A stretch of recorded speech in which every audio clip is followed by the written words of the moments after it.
England's glorious history has been steeped in ambition, greed, treachery and betrayal. Its castle walls have witnessed centuries of bloodshed. The anguished wails of the forlorn still echo through the corridors.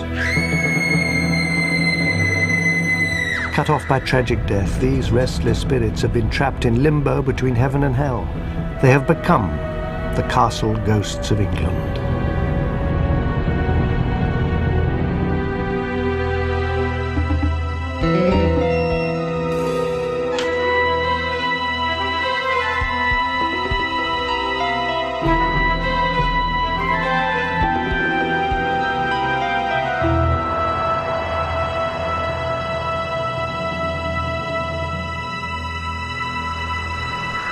Do you believe in ghosts?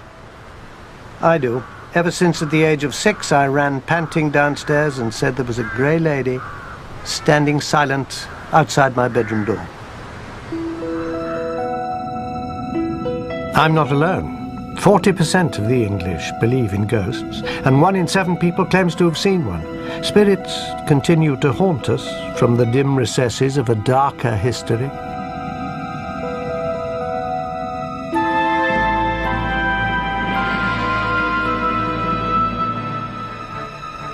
Manifestations of the paranormal have many names in Britain. Wraiths, spunkies, chagrins, church grims, hags of the dribble.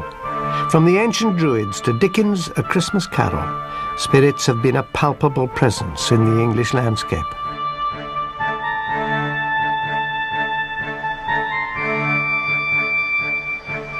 On the west coast of England's remote Cumbrian region stands Manchester Castle, where 2 bloody murders triggered a series of strange events that cannot be explained.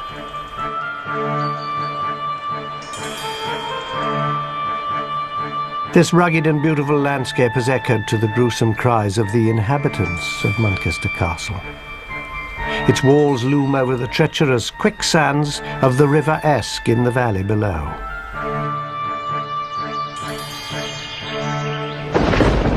Today the castle is plagued by eerie hauntings, odd happenings, and disturbing manifestations.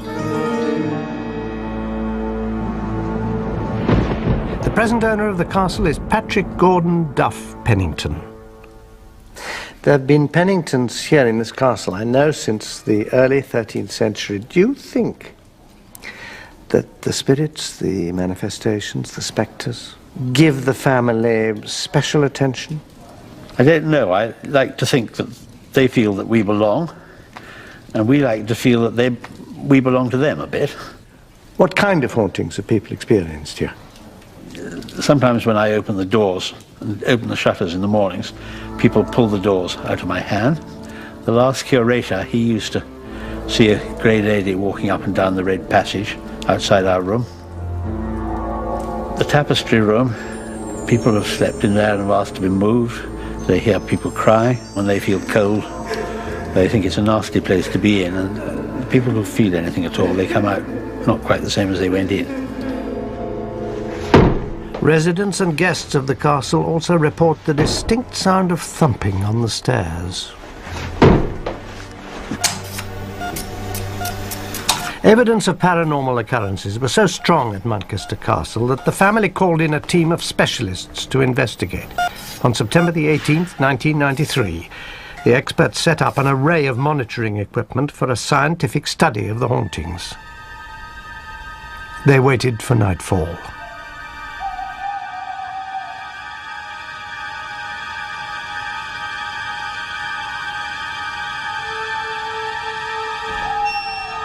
At 10:40 p.m, the investigators felt the temperature drop dramatically.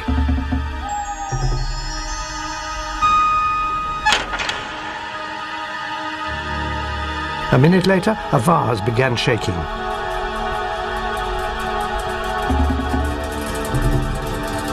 Then a loud thud was heard, followed by 3 raps. The investigators noticed a movement past the door.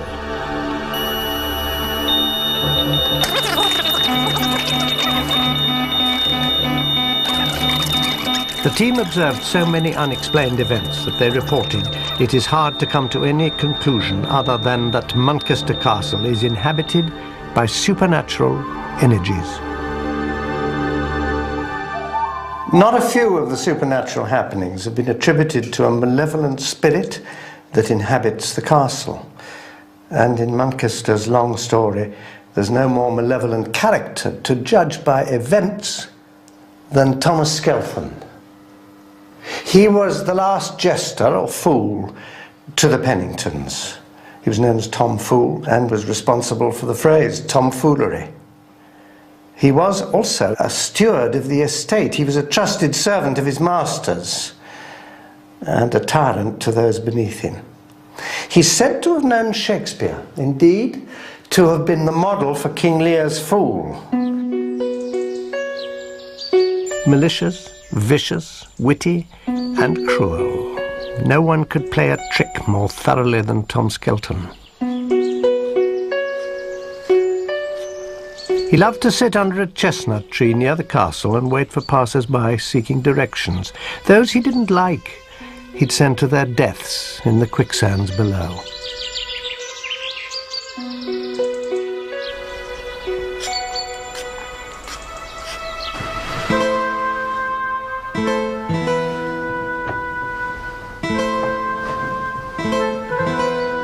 In 1585, a scandal broke around the daughter of the castle lord. Helwise Pennington earned her name as a fiery, passionate and fatally headstrong young lady. Although betrothed to the son of a powerful neighbouring family, Helwise fell in love with the village carpenter.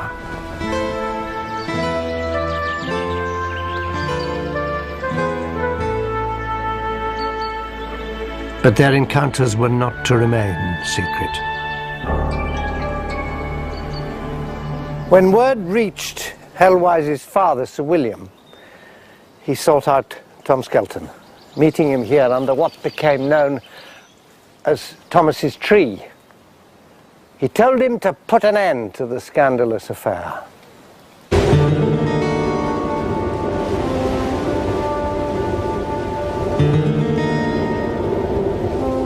Skelton summoned the carpenter to the castle under the pretence that he was to meet his beloved Helwise. Once there, he plied the carpenter with cider until he was drunk and insensible.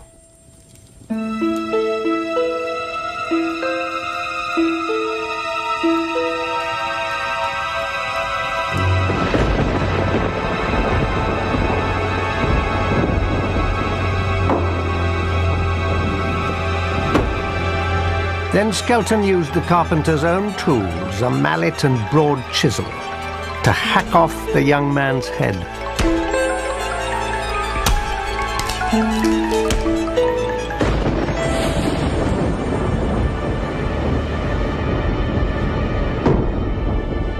He was heard to say, "When the lazy dolt wakes up, he'll have trouble finding his head."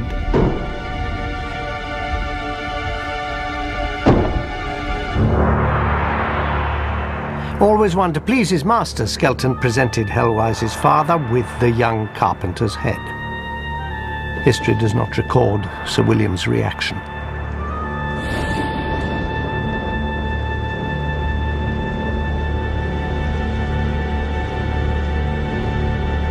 I thought it was rather silly, the story, but then, when we'd been here a little while, we used to work terribly hard, started in the office at 6 in the morning, and after tea, I would walk across the hall sometimes, and there were footsteps used to follow me.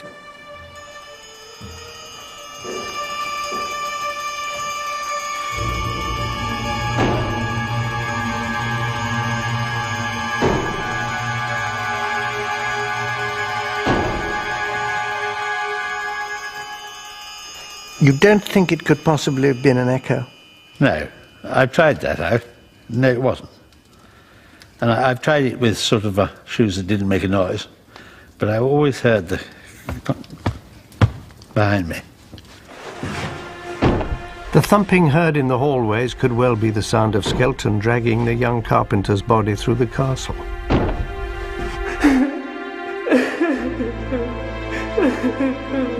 And the mournful crying? Could it be Hellwise weeping over her murdered lover?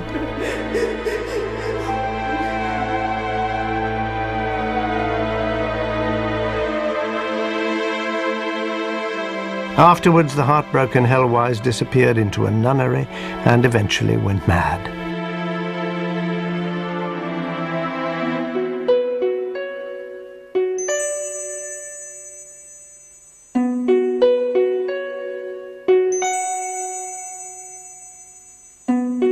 As for Thomas Skelton, he never paid for his crime, but fate has a way of meting out justice. He drowned in the River Esk. Is Manchester still haunted by the presence of Tom Fool, waiting to play one last trick?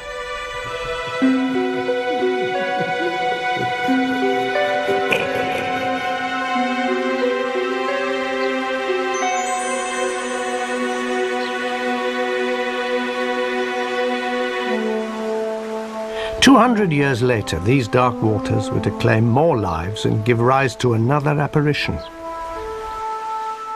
One that prefers this road leading to Manchester Castle.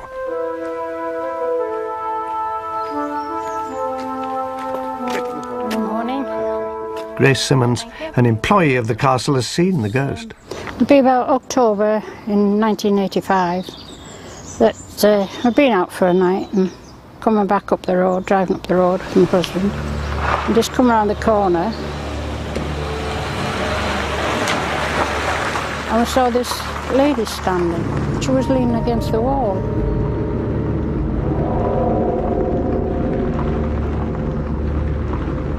And she seemed in distress, so I said to my husband, would you stop and I'll get out of the car and go back and make sure she's all right. And yeah, we went back. When I got back to the corner, she'd gone. The woman in white began appearing after a gruesome murder in 1822. Love seems to be ill-fated at Manchester Castle. Mary Bragg, a servant in a nearby village, was madly in love with the castle's steward, but the housekeeper, a Miss Littledell, had taken a fancy to the same man. One night her jealousy turned to rage. Two ruffians appeared at Mary's door. Concocting a lie, they claimed her beloved had fallen ill and she must rush to him. Alarmed, Mary went with the two men.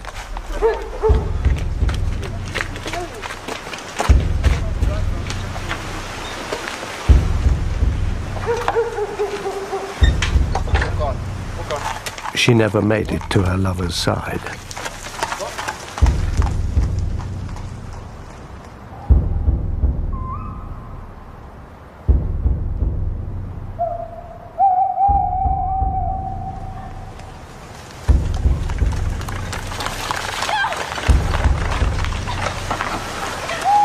Near a tree on the road through Manchester Wood, the abductors pulled Mary Bragg from the carriage.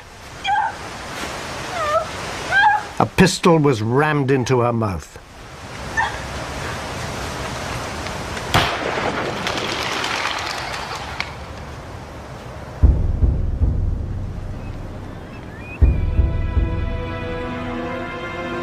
But poor Mary's body had more indignities to suffer. To get rid of it, the murderers left it in a field for the castle dogs to devour. When that failed, they tried to find a hiding place.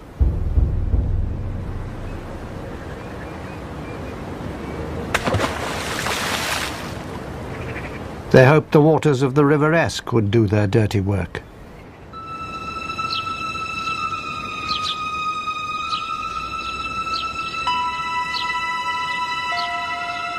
But Mary Bragg's body refused to stay hidden. Months later it was found washed up, further downriver, badly decomposed. At the coroner's inquest, a doctor claimed it was impossible to determine the cause of death. Some say he'd been bribed to cover up the murder.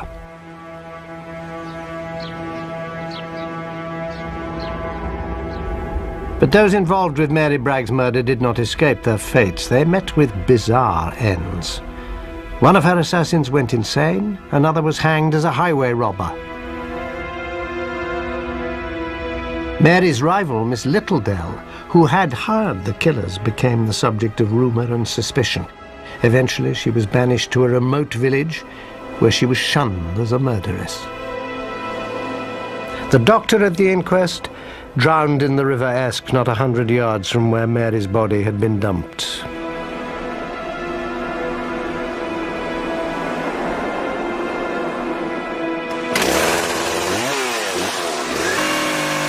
In 1993, the tree under which Mary Bragg died was cut down.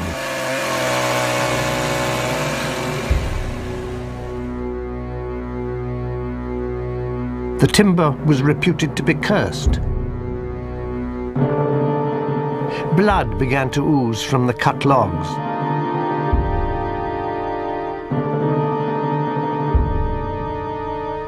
No one locally would have anything to do with the wood. It had to be shipped to London to be sold.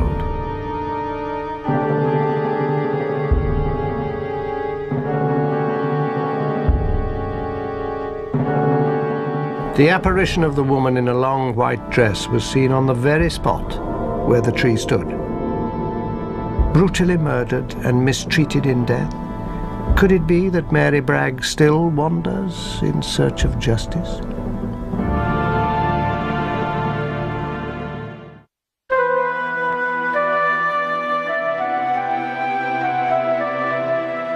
No unearthly presence is more powerful than one that haunts Sudeley Castle in the southwest of England.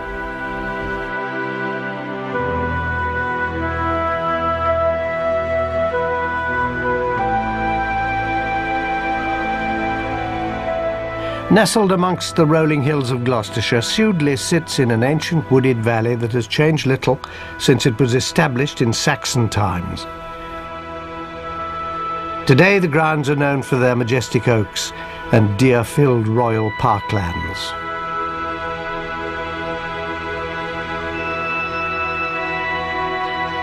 Sudeley Castle began as an extravagant royal wedding present in the 10th century.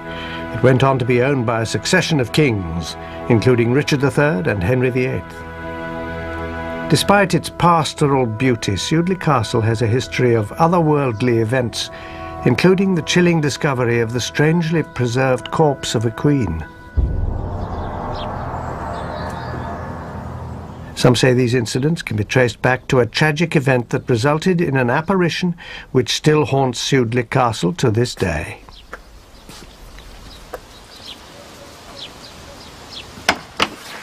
Aha, Peter Townwell. That's right, Miss Hardy. How nice to see you. Peter Townwell is the caretaker at Sudeley. He probably knows as much as anyone about the castle and its spirits.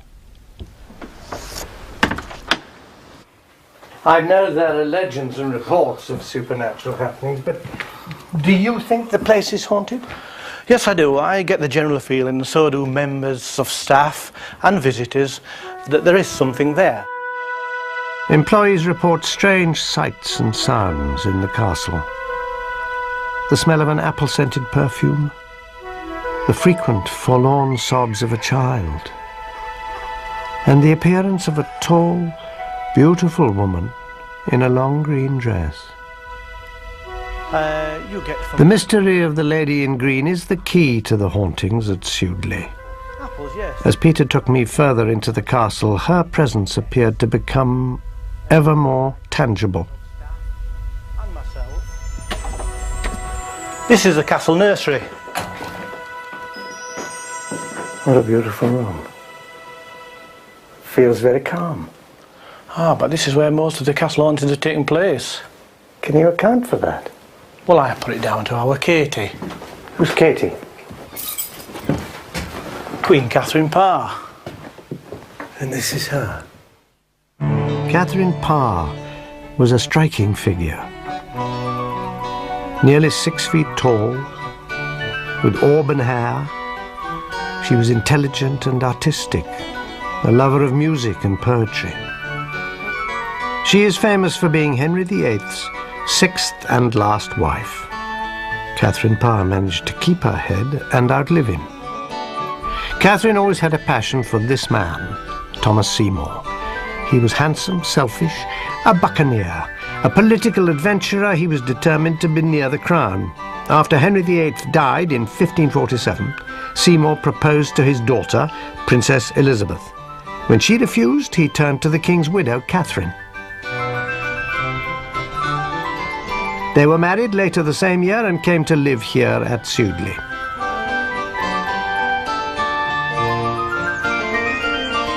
Within months, Catherine was pregnant. At the age of 35, it must have seemed a miracle, and everyone in the castle prepared for the birth with excitement and celebration. Sudeley's great banquet hall echoed with parties, music, dancing, and laughter.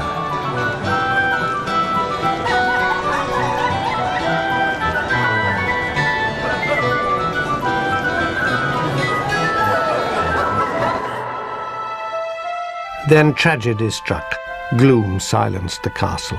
Catherine gave birth to a baby girl named Mary, but a week later Catherine died from a fever.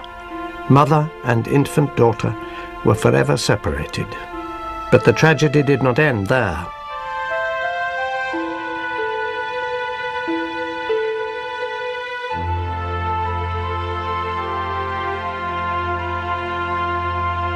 With Catherine barely dead, Thomas Seymour abandoned his newborn daughter and headed for London. Thomas Seymour went straight to Princess Elizabeth's bedroom and proposed to her for the second time. And the 15-year-old had the good sense to turn him down again. Undeterred, off he went and asked her half-sister Mary. She too turned him down. Thomas Seymour's lust for power in the end was to prove his undoing.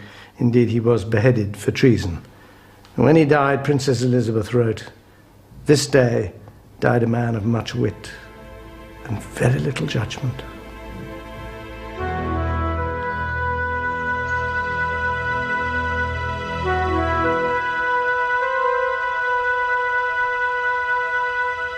Catherine was buried in the chapel at Sudeley in 1550.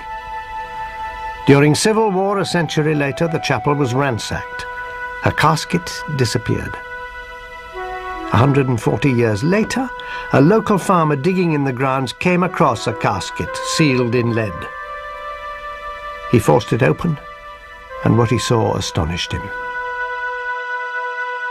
The body of a woman, perfectly preserved, her complexion still milky white, her hair auburn. But within seconds the corpse started to wither and turn to dust, and the terrified man hastily reburied the casket. It wasn't until a century later, when this new chapel was built, that Catherine Parr was finally entombed in a manner befitting a Queen of England.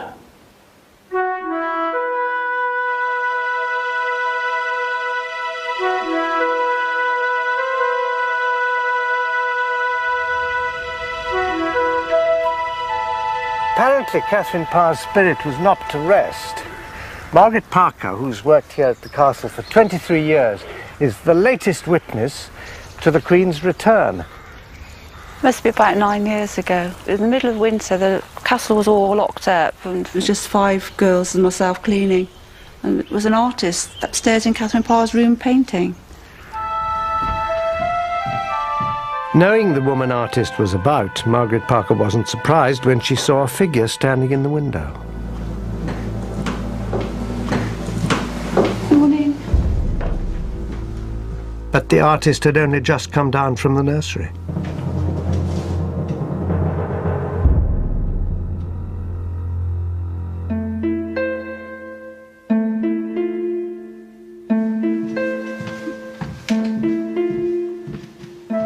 Did she frighten you? No. Well, I don't think the dead can hurt you, can it? Unlike some ghosts, the former queen is a melancholy spirit who keeps to herself. But for those who live and work here, she's become a friend. Night-night, Katie.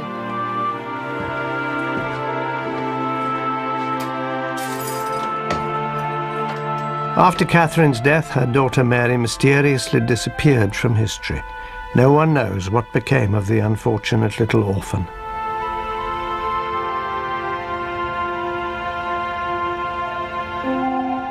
4 centuries later, are these two tragic souls seeking reunion?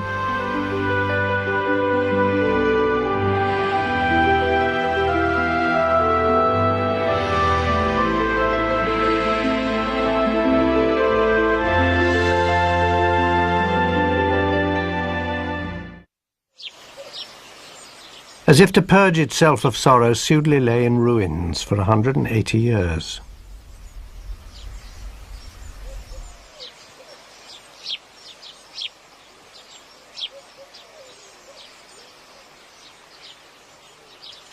Then in the 19th century, Sudeley came alive again.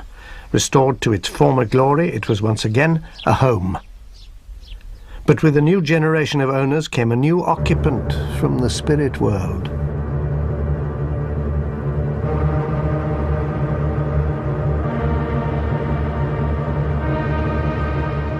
During the Victorian era, people were fascinated by ghosts. They were everywhere. To glimpse a spirit was to be reunited with a loved one who had passed on.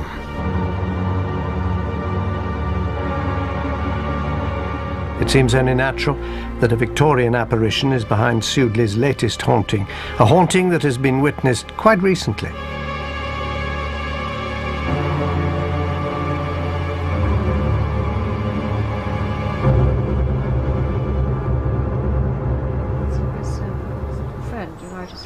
The present chatelaine and owner of Sudeley Castle is Lady Elizabeth Ashcombe, who hails from America. She inherited it from her late husband, Mark Dent Brocklehurst. There is, as I hear, quite a modern spirit that is to be seen in the castle. Can you tell me about her? Well, her name is Janet, and she was the housekeeper here for many, many years. She was here for 50 years. She came in 1896. My late husband, Mark, used to tell me stories about her when he came home from school, that she was still here and everyone's still terrified of her, and she was still ruling the roost with the iron glove.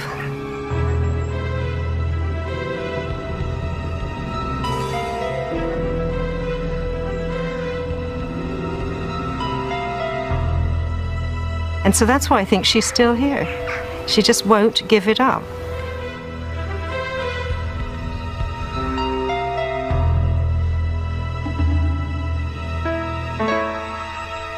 The upkeep of a grand Victorian household such as Sudeley required armies of servants, housemaids, footmen and gardeners.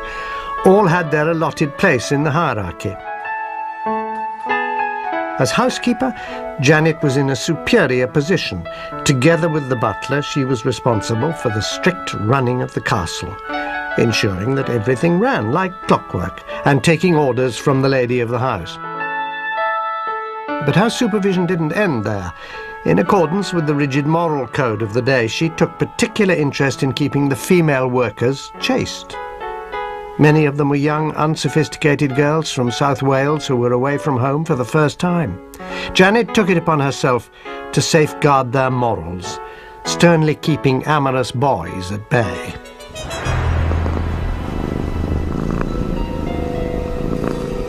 It was said that at night Janet stood watch at the top of the stairs, protecting the virtue of her housemaids. Even today, death has not loosened Janet's hold over her domain. Young girls who enter Sudeley seem to attract the housekeeper's attention, as one teenager found out in the summer of 1993 when she was on a tour of the castle.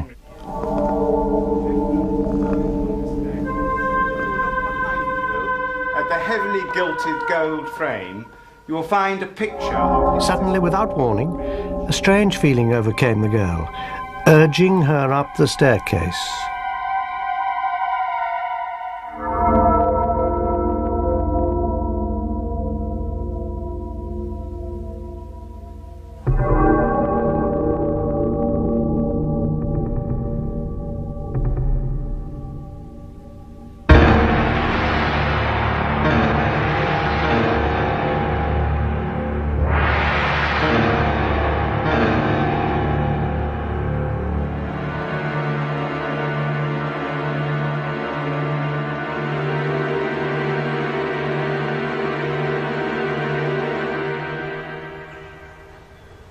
Have you ever run into her, face to face? No, I haven't. But I feel, that Sudeley is, to me anyway, is just always been had a wonderful atmosphere. And, I've often been in the garden, but there's a particular time in the evening when the light is at a certain level and everything like that. And there is this sense of timelessness here. I can't really explain it, but one merges into it. And I think that all the people who've lived here, our presence is still somehow in this sense of timelessness.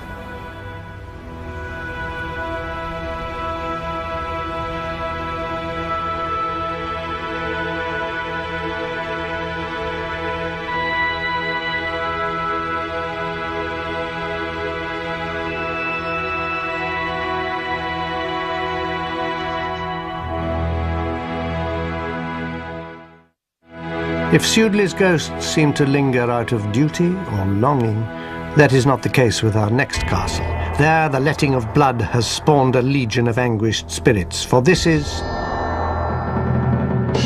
the Tower of London.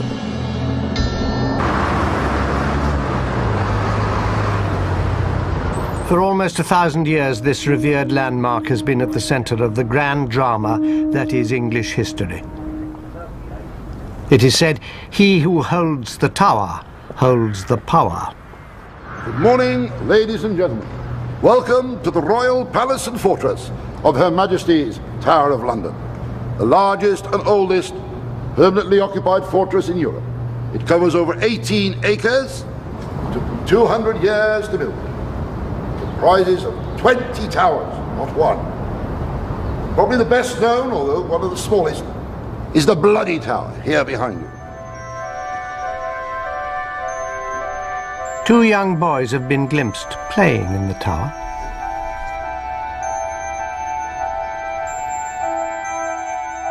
They are believed to be the spirits of 2 princes, 9-year-old Richard and the heir to the throne, 12-year-old Edward, the victims of a shocking crime.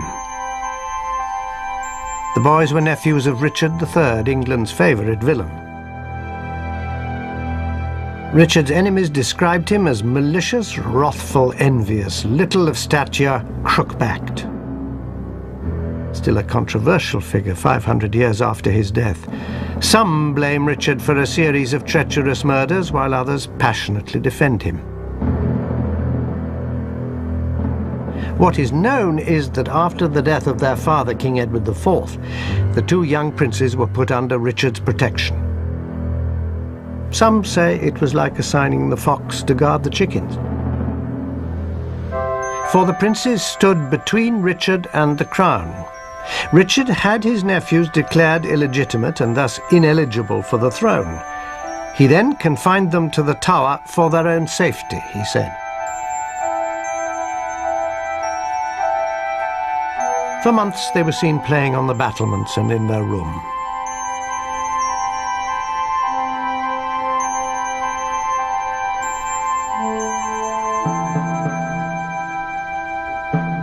But suddenly, in the autumn of 1483, the 2 boys disappeared, never to be seen again.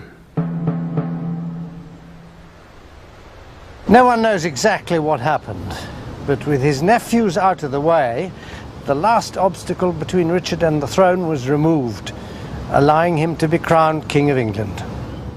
40 years later, Sir Thomas More, himself later executed at the Tower, described in a book what he believed to be the fate of the boys. He said Richard had dispatched 2 of his men to the Tower. As the boys slept, they stole into the room.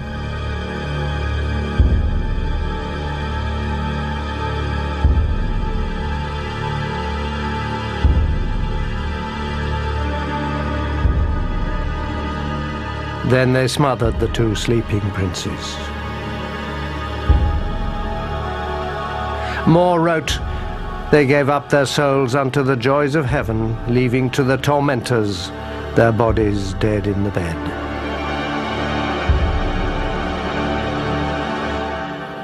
According to More, they were buried under a great heap of stone. In 1674, workmen uncovered a chest just near here. In it were the skeletons of 2 children.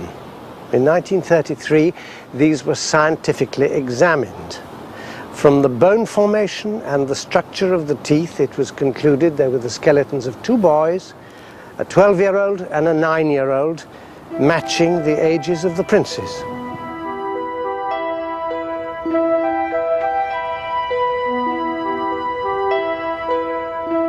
As befitting a future king of England and his brother, the 2 small bodies were interred at Westminster Abbey. But their hapless spirits linger in the bloody tower. Betrayed, abandoned, murdered, they cling to each other in death as they did in life.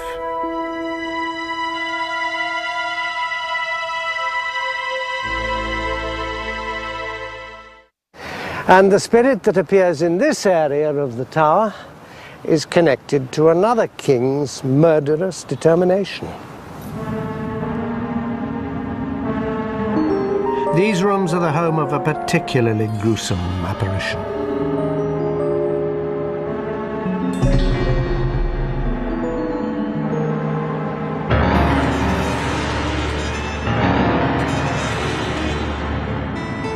Anne Boleyn is the controversial figure in this story. Some champion her as a modern woman, vibrant, headstrong and intelligent. Her enemies saw her as an ambitious schemer with an arrogant, tempestuous spirit. Anne's boldness and independence enchanted King Henry VIII. The attraction would precipitate a major turning point in English history and a personal tragedy for Anne. The king was married to Catherine of Aragon, but after 22 years she failed to produce a male heir. For the young, flirtatious Anne Boleyn, it was easy to bewitch the king. He pined for her. He wrote her passionate love letters. Matters came to a head when she became pregnant. Expecting the son he so desperately wanted and needed to ensure the succession, the king convened Parliament and had his marriage with Catherine annulled. And the divorce which followed caused the celebrated break with Rome and the beginning of Protestant England, of which Anne Boleyn finally became queen. But she gave birth to a girl, the future Queen Elizabeth I. Her second child, a longed-for boy, was stillborn. Henry grew tired of waiting for Anne to produce a son. His passions were aroused by a young lady-in-waiting, Jane Seymour. Where Anne had been the other woman, she was now the aggrieved wife. Anne had become an obstacle to Henry's dynastic ambitions. She had many enemies in court. Rumours of witchcraft, adultery, treason, even trumped-up charges of incest with her brother gave Henry the opportunity he needed. Anne was arrested and taken to the Tower. Tried and found guilty, she was sentenced to be executed.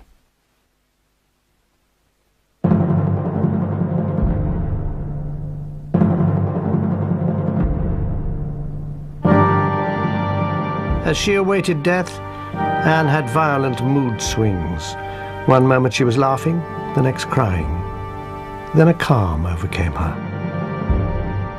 She sent a message to Henry requesting that her head be cut off with a sword, not an axe. The axe was messy and often took more than one stroke.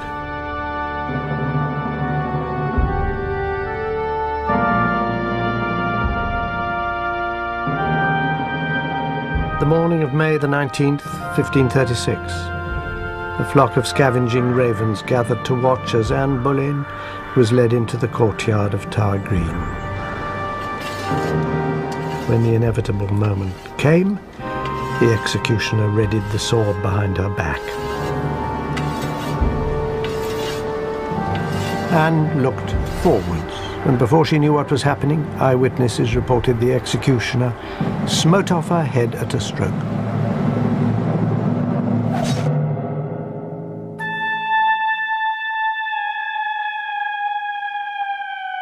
Major General Geoffrey Field is Governor of Her Majesty's Tower of London.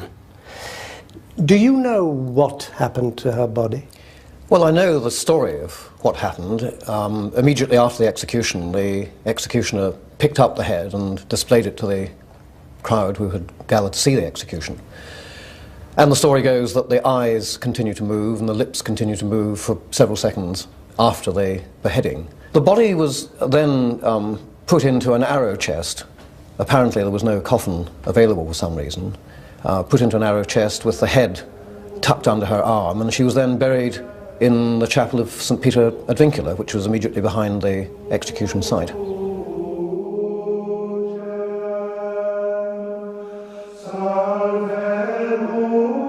Within 24 hours of Anne's burial, King Henry married his new wife.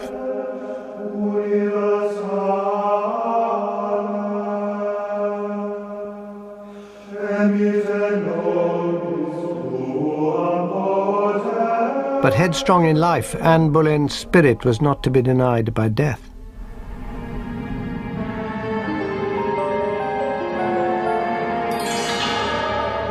An apparition has been sighted near where Anne spent her last days. In 1864, a Tower of London employee working there suddenly felt a cold mist around him. A woman's figure emerged.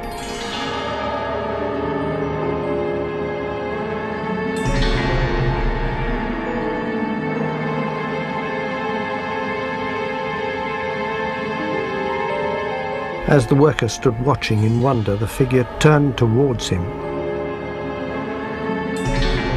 But where a face should have been, there was nothing.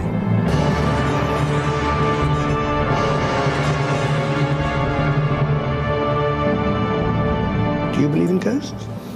There are things which happen to people. They haven't happened to me, but they've happened to my wife, for example, and other people I know in the tower, which are difficult to explain by any sort of normal physical explanation.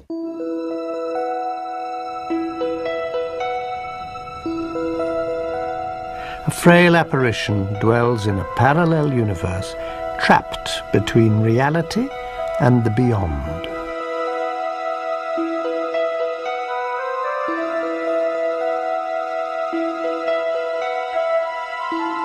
We've encountered some victims of England's long, harsh history. Perhaps we better leave this haunted tower before we too lose our heads.